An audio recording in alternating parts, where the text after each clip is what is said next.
اعوذ باللہ من الشیطان الرجیم بسم اللہ الرحمن الرحیم وقالوا لن تمسنا النار الا ایاما معدودہ قل اتخذتم عند اللہ عہدا فلن یخلف اللہ عہدہ ام تقولون علی اللہ ما لا تعلمون صدق اللہ العظیم۔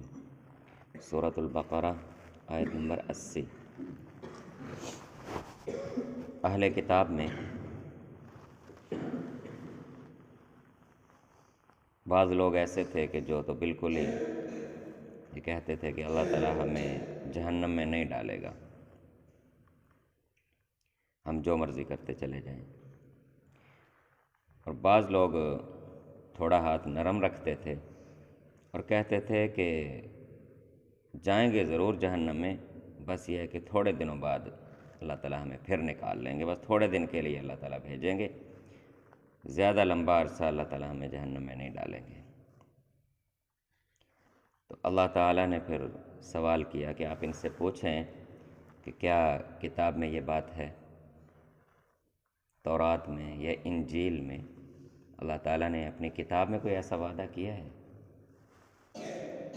اگر تو اللہ تعالیٰ نے ایسا وعدہ کیا ہے تو پھر تو اللہ تعالیٰ اس کے خلاف نہیں کریں گے، لیکن اگر اللہ تعالیٰ نے ایسا وعدہ نہیں کیا تو پھر تم اللہ تعالیٰ کے ذمے ایک ایسا جھوٹ لگا رہے ہو جس کا کوئی علم نہیں ہے، جس کی کوئی سند نہیں ہے۔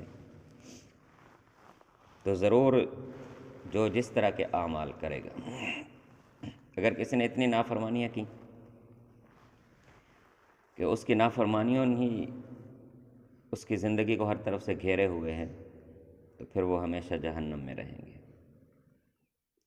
اور وہ لوگ جو ایمان لائے اور نیک اعمال کرتے رہے وہ ہمیشہ کے لیے جنت میں رہیں گے۔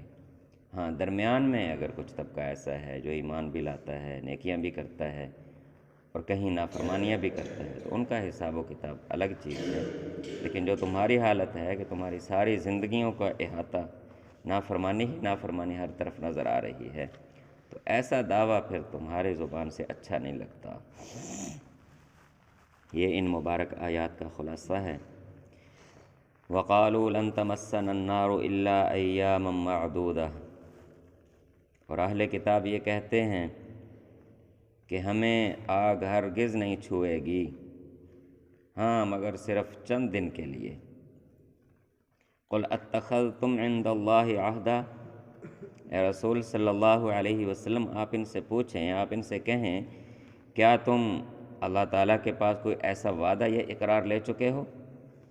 تو فَلَن يُخْلِفَ اللَّهُ عَهْدَهُ، تو اگر ایسا وعدہ اور اقرار ہو چکا ہے تو پھر اللہ تعالیٰ تو اپنے وعدے کی خلاف ورزی نہیں کرتے۔ لیکن اگر ایسا کوئی وعدہ کتاب میں، تورات میں یا انجیل میں، اللہ تعالیٰ کی کتاب میں موجود نہیں ہے اور تمہاری خود اپنی گھڑی ہوئی باتیں ہیں، تو پھر یاد رکھو ام تقولون علی اللہ ما لا تعلمون، پھر دوسری بات یہ ثابت ہو جائے گی کہ تم اللہ تعالیٰ کے ذمہ ایسی باتیں لگا رہے ہو جن کا کوئی علم نہیں ہے، جن کی کوئی سند نہیں ہے، کسی کتاب میں نہیں ہے۔ بلا کیوں نہیں، من کسب سیئہ، جس نے نافرمانیاں ہی کمائیں، وَأَحَاطَتْ بِهِ خَطِیئَتُهُ، اور اس کے گناہوں نے ہی اسے ہر طرف سے گھیر لیا، فَأُولَٰئِکَ أَصْحَابُ النَّارِ، یہی وہ لوگ ہیں جو آگ میں جانے والے ہیں، ہم فیہا خالدون، ہمیشہ ہمیشہ وہاں پر رہیں گے۔ اللہ تعالی ہم سب کی حفاظت فرمائے۔ والذین آمنوا، اور وہ لوگ جو ایمان لے آئے، وعملوا الصالحات، اور انہوں نے نیک اعمال کیے، اولئک اصحاب الجنہ، وہی ہیں جنت کے رہنے والے، ہم فیہا خالدون، ہمیشہ ہمیشہ رہیں گے۔ اللہ تعالی ہمیں نصیب فرمائے۔ تو یہ بیماری ہر زمانے کے لوگوں میں موجود رہی۔ اب سیدھا سیدھا قرآن مجید پڑھنے سے تو بہت سارے لوگوں کے لیے مسائل کھڑے ہوتے ہیں، ظالم حکمرانوں کے لیے، حرام کھانے والوں کے لیے، اللہ تعالیٰ کی نافرمانی اپنے رسم و رواج پر چلنے والوں کے لیے۔ تو قرآن مجید پڑھنے سے تو بہت تھوڑے لوگ راضی ہوتے ہیں۔